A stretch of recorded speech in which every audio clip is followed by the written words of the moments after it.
ਤੁਸੀਂ ਕੀ ਕਿਹਾ ਬਸ आप ही करा रहे हैं।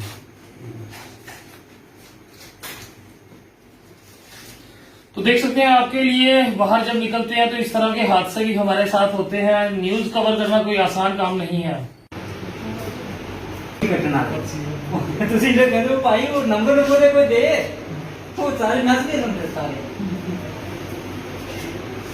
की चक्कर वो बेचारे स्कूटी मिलेगी क्या आगे अच्छा बेचारे बड़े भी होते हैं कैंसर है बंदे तो तुम बड़ी होती बड़ी की थी थोड़ा क्या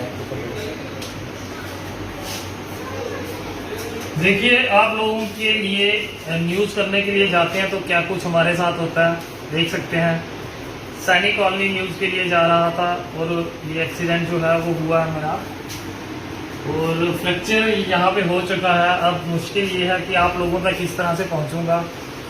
फिलहाल खुद इस समय ट्रीटमेंट जो है वो लेता हुआ क्योंकि पाँव में फ्रैक्चर जो है वो हुआ है और अब दुआ जरूर कीजिएगा कि जल्द मैं ठीक हूँ। तो अभी ट्रीटमेंट जो है वो शुरू हो चुका है। हर बार आपसे कहता हूँ कि दुआ कीजिए, आज मेरे लिए जरूर दुआ कीजिएगा। महेंद्र जी रोड के बारे में क्या कहेंगे? रोड जो है वो काफ़ी ज़्यादा ख़राब है। अगर बात करें जिज्ञाना से आप शुरू हो जाएं या फिर सतवारी से ही क्यों ना शुरू हो जाएं, सतवारी से लेके कुंजवानी तक का रूट जो है बड़ी बुरी हालात है। उसके बाद आप कुंजवानी से ले लीजिए सरोर टोल प्लाजा तक, वहाँ भी बुरे हालात है। और किस तरह से लोग जो है एक्सीडेंट के शिकार होते हैं, ये जीता जाता उदाहरण जो है वो आपके सामने। उम्मीद करता हूँ आप लोग सुरक्षित रहें और बाइक जो है वो धीमी गति से चलाएं। हालांकि हमारी बाइक भी जो थी वो काफ़ी ज़्यादा धीरे थी, मगर जिस तरह के पत्थर रास्ते में गिरे होते हैं और एकदम से कोई गाड़ी ब्रेक लगा ले या फिर पीछे से उससे कंट्रोल ना हो तो इस तरह के हादसे जो हैं वो हो रहे हैं।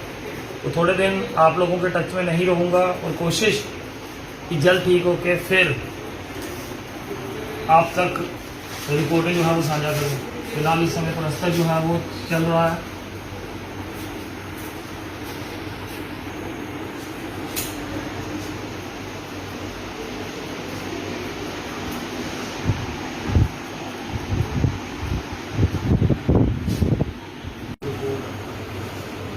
डॉक्टर राजेंद्र सिंह जी किसी तारुफ के मोहताज नहीं है। आज मैं खुद इनके पास और उम्मीद कि ये मुझे जल्द से जल्द ठीक करें और मैं आप लोगों तक जो है वो जल्द पहुंच सकूं। डॉक्टर साहब कितना टाइम लग जाएगा? इसको जी इनको 2 महीने लग जाएंगे। 2 महीने? हाँ जी हाँ। लोगों तक कैसे पहुंचूंगा? देखो आपकी जो इच्छा है, लोग आपके पास हैं, आप लोगों के पास हैं, तो मीडिया आप तो लोगों से दूर कैसे रह सकते हैं? नहीं, लोग आपको दूर रखना चाहते हैं। तो जो काम आप लोगों के लिए कर रहे हो तो आपकी वेल विशिंग इतने कि आपकी हीलिंग तो मिनटों में होगी, दिनों में महीनों की बात छोड़ो। चलिए दुआ जरूर कीजिएगा कि जल्द से जल्द ठीक होकर आप तक पहुंच सकें।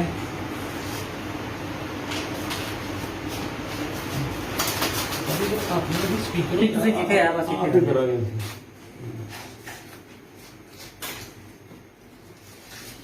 तो देख सकते हैं आपके लिए बाहर जब निकलते हैं तो इस तरह के हादसे भी हमारे साथ होते हैं। न्यूज कवर करना कोई आसान काम नहीं है। कोई सोचते हैं कि बस गए और न्यूज कवर हो गया, तो ये कुछ भी होता है। अब एक लंबा प्रोसेस जो है वो रहने वाला है। तो क्या दिल से धन्यवाद करता हूँ डॉक्टर राजेंद्र सिंह जी का। लंबे समय से लोगों की सेवा कर रहे हैं और अब मेरा ट्रीटमेंट जो है इनके हाथ है कि ये मुझे कितनी जल्दी खड़ा कर पाते हैं।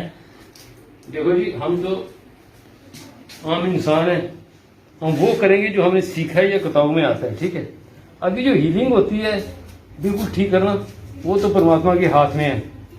ठीक है, हीलिंग परमात्मा करता है तो बंदा हीला करता है। हम तो हीला ही कर सकते। छोड़ो, हम तो वो कर सकते जो हमें नॉलेज है, जो किताबों में पढ़ा है। बाकी हीलिंग वाहिगुरु भगवान परमात्मा ने देनी है। तो समझ सकते हैं डॉक्टर को भगवान का दूसरा रूप क्यों कहा जाता है इस दर्द में, इस पीड़ा में। क्योंकि बता नहीं सकता हूँ कि कितना ज्यादा पेन इस समय मुझे है, मगर कहीं ना कहीं रिलीफ जो है एक डॉक्टर ही दिलवा सकता है आपको। और डॉक्टर राजेंद्र सिंह जी के पास आप कितनी बार आए हैं जरूर कमेंट्स करें और कैसा एक्सपीरियंस आपका है जरूर बताएं।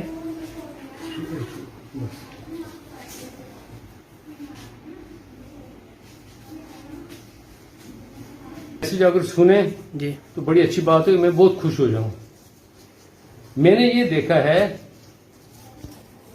देखा है 15 साल से लेकर 32 साल तक जितनी भी चोटें सड़क पर लगते हैं उनमें से 90% यंग बच्चे होते हैं, उन्हीं को चोटें लगती हैं। एंड मोटरसाइकिल एक डेंजरस ड्राइव है हमारी सड़कों के ऊपर। वो रीजन ये है कि मोटरसाइकिल की स्पीड 40-50 किलोमीटर से कम बड़े कम केसेस में होती है, और फिर सड़कों में रश इतना है, रोड इतनी क्राउडेड हैं कि एक्सीडेंट होने का चांस हर कोई होता है। लेकिन अगर हम प्रिकॉशन लें, क्या प्रिकॉशन? अगर स्पीड रेगुलेटर रखें, 30-40 किलोमीटर जाएं, आराम से सिग्नल देख के क्रॉस करें। जब जिसको किसी गाड़ी को अगर क्रॉस करना होता है तो अगली गाड़ी का सिग्नल देख के क्रॉस करें।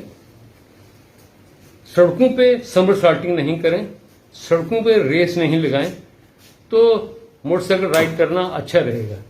जिस तरह से आजकल रोडें खराब हैं और जिस तरह से कल मेरे को इस एक्सीडेंट से गुजरना पड़ा, उसमें किस तरह से बचाव कर सकते हैं? देखो, बात ये होती है कि मुझे पता आप मैच्योर हैं, आप अच्छी तरह मोटरसाइकिल चलाते हैं, मैंने आपको चलाते भी देखा है, आपकी स्पीड हमेशा रेगुलेटेड होती है। लेकिन बात ये होती है कि आप तो प्रिकॉशन ले रहे हैं लेकिन दूसरा नहीं ले रहा। सो रोड पर जब एक्सीडेंट होता है, ये जरूरी नहीं कि जिसका एक्सीडेंट हो उसकी गलती हो, दूसरे की गलती हो सकती है। और यही होता है कि अगर हर एक आदमी प्रिकॉशन ले तो रोड के एक्सीडेंट बहुत कम किए जा सकते हैं। मैं तो कई बार कहता हूं, अपने तरीके से कहता हूं, कि ये कहता है कि रोड्स पे एक्सीडेंट नहीं होना चाहिए। और एक बच्चों का कार्टून था, उसमें से मैंने एक लेसन सीखा था। वो ये कहता है कि एक्सीडेंट होते नहीं हैं, एक्सीडेंट किए जाते हैं। ये नहीं कि आप कर रहे हो दूसरा कर सकता है, क्योंकि वो इस मुहावरे का मतलब ये है कि अगर हम हर चीज करने में प्रिकॉशन लें, यानी कि अगर गाड़ी की स्पीड रेगुलेटर रखें, जो रोड के कानून हैं उनकी पालना करें, तो शायद एक्सीडेंट बहुत कम हो जाएंगे। मैं एज डॉक्टर जो मैंने देखा है, तो मैंने कई बार सीनियर ऑफिसर से रिक्वेस्ट भी की है कि आप कुछ करो ताकि मोटरसाइकिलिस्ट के एक्सीडेंट कम हो सके, लेकिन हुए नहीं कम। मैंने ये भी देखा है कि बच्चे जो कहीं बाहर जाने की तैयारी करते हैं, आउट ऑफ कंट्री या आउट ऑफ स्टेशन, वो मोटरसाइकिल तेज चलाते हैं, उनके एक्सीडेंट ज्यादा होते हैं। जिस बच्चे की कहीं सिलेक्शन होनी होती है, खुशी में वो सेलिब्रेट करता है, मोटरसाइकिल ज्यादा, फिर इसका एक्सीडेंट हो जाता है। या किसी की शादी होने वाली होती है, उसी खुशी में बच्चे बहुत तेज मोटरसाइकिल चलाते हैं, उनका एक्सीडेंट हो जाता है। और कई बार बच्चे 3-3, 4-4 महीने बेड पे पड़े रहते हैं। मैंने ये भी देखा है कि मोटरसाइकिल के एक्सीडेंट से एक बच्चे की 6 हड्डियां टूटी थी। तो जिस बच्चे की 6 हड्डियां टूटी हैं और उसका ऑपरेशन हुआ, वो बच्चा कब ठीक हुआ होगा मैं कुछ नहीं कह सकता। इसलिए बच्चों के लिए जरूरी है कि वो मोटरसाइकिल की स्पीड कम रखें, सारे प्रिकॉशन लें, और जो पगड़ी नहीं पहनते वो हेलमेट पहन के चलाएं। यहाँ पॉसिबल हो नी गार्ड भी अगर यूज करें तो बड़ी अच्छी बात होगी। अल्टीमेटली यही है कि जो कहते हैं ना कि prevention is better than cure, अगर एक्सीडेंट प्रिवेंट हो जाए तो सब ठीक ठाक हो जाएगा। तो यही मेरा लेसन है। तो इससे कुछ सीखिएगा। ये वीडियो बनाने का मकसद यही है कि आप गलती करो ना करो, मगर अगर दूसरा कोई गलती कर जाता है तो इस तरह के हादसे जो है आपके साथ हो सकते हैं। अब एक लंबा समय जो है मुझे बिताना पड़ेगा इसी तरह से, और आप लोगों तक भी पहुंचना है। आप देखना होगा कैसे पहुंचा जाएगा। वहीं डॉक्टर राजेंद्र सिंह जी का तहे दिल से धन्यवाद है कि वो मेरा ट्रीटमेंट जो है वो कर रहे हैं, और जल्द ठीक होके मैं आप लोगों तक पहुंचूंगा। सर बात करें तो आपको फोन भी काफी आ रहे हैं, तो उनको कैसे समझाते होंगे? बस आप थोड़ा सा इंतजार कीजिएगा, कुछ दिनों के बाद मैं फिर फील्ड में इसी हालात में आपको दिखूंगा, और जल्द ही आप लोगों तक पहुंचने की कोशिश करूंगा। तो थोड़ी देर के लिए जो है वो सब्र रखिएगा और अपनी सेहत का ध्यान रखिएगा, क्योंकि किसी एक की गलती किसी दूसरे पे किस तरह से बारी पड़ती है, जीता जाता उदाहरण है। देखते रहिए जेके चैनल। मुझे महेंद्रजीत सिंह और मेरे कैमरा पर्सन रघु को दीजिए इजाजत। नमस्कार। हमसे जुड़े रहने के लिए हमारे YouTube चैनल को सब्सक्राइब करें और नई वीडियो की नोटिफिकेशन के लिए बेल आइकॉन को दबाएं। अगर आप ये वीडियो Facebook पर देख रहे हैं तो लाइक जरूर करें और ज्यादा से ज्यादा शेयर करें।